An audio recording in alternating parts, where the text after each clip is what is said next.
కబుర్లు చెప్పొద్దు, ఇక నిద్ర వేడరా?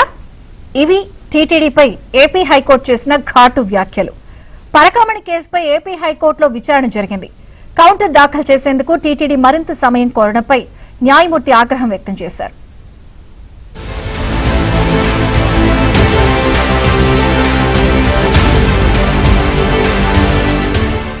2023లో వైసీపీ హయాంలో జీఆర్ మఠం ఉద్యోగిగా ఉన్న రవికుమార్ పరకామణిలో స్వామివారి సొమ్ముల్ని కైంకర్యం చేశాడు. డాలర్ నోట్లను పంచమాటున దాచేశాడు. ఇందుకు సంబంధించిన సీసీ ఫుటేజ్ దృశ్యాలు టీటీడీ విజిలెన్స్ కు చేరాయి. దీంతో రవికుమార్ పై కేసు నమోదు చేసి విజిలెన్స్ అధికారులు విచారణ ప్రారంభించారు. అయితే ఈ వ్యవహారంపై సమగ్ర దర్యాప్తు జరపకుండానే అప్పటి ఈవో ధర్మారెడ్డి జోక్యం చేసుకుని లోకాయుక్తతో రాజీ చేయించినట్లు ఆరోపణలున్నాయి. పరకామణిలో చోరీ వ్యవహారంపై శ్రీనివాసులనే వ్యక్తి పిటిషన్ వేయడంతో ఏపీ హైకోర్టు విచారణకు స్వీకరించింది. పరకామణిలో చోరీ కేసుపై సిఐడి విచారణకు న్యాయస్థానం ఆదేశించింది. హైకోర్టు ఆదేశాలతో తిరుమల పరకామణిలో దస్త్రాలను సిఐడి అధికారులు సీజ్ చేశారు.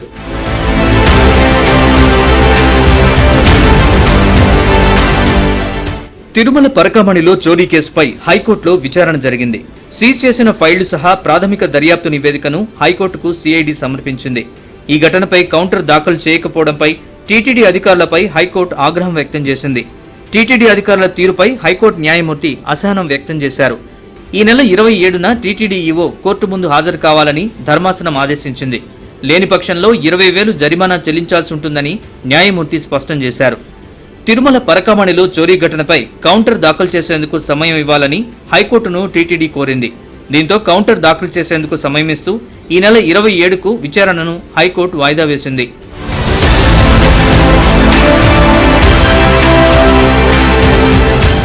పరకామణి కేసు వ్యవహారంపై సిఐడి విచారణ సరిపోద్దని సిబిఐ విచారణ చేయించాలని పిటిషనర్ మాచర్ల శ్రీనివాసులు డిమాండ్ చేశారు. అప్పుడే రవికుమార్ వెనుక ధర్మారెడ్డితో పాటు ఇంకా ఎవరున్నారో బయటకు వస్తారన్నారు. భగవంతుడి సొమ్మును కాపాడాలని కోరుతున్నానని శ్రీనివాసులు పేర్కొన్నారు. శ్రీవారి భక్తులు కానుకలు వేసిన సొమ్ములను అన్యాయంగా గత ప్రభుత్వంలో అరిగించి ఆవరించి తినేశారు. అందుకోసం పోరాడేదానికి నేను పోరాడితే నా మీద గంజాయి కేసు పెట్టి జైలుకు పంపించాడు ధర్మారెడ్డి. అదే ఆయన ధర్మారెడ్డి సంతకాలు చేసి ఇప్పుడు హైకోర్టులో రుజువు చేయాల్సిన పరిస్థితి ఏర్పడింది. దీనికి ముఖ్యంగా ధర్మారెడ్డిని సిబిఐ ఎంక్వైరీ చేసి అరెస్ట్ చేస్తే తప్ప నిజాలు బయట రావు. ఇప్పుడు హైకోర్టులో 27వ తేదీకి వాయిదా వేశారు. ఈఓ గారు కౌంటర్ వేయాలని అడిగారు జడ్జి గారు. కౌంటర్ 27వ తేదీకి వేయాలని పెనాల్టీగా టీటీడీ ఈఓకి 20,000 జరిమానా విధించారు. గతంలో ఆయన 72,000కు సరిపడా నోట్లను డాలర్లను ఆయన దొంగిలించాడు. స్పాట్ వాళ్ళకి దొరికింది. కలియుగ దైవం శ్రీ వెంకటేశ్వరుడి కానుకల్ని మాయం చేసిన విషయం బయటకొచ్చినా నాటి అధికారులు ప్రభుత్వ పెద్దలు నిందితుడిని కాపాడే ప్రయత్నం చేశారని శ్రీవారి భక్తుడు మాచర్ల శ్రీనివాస్ ఆరోపించారు.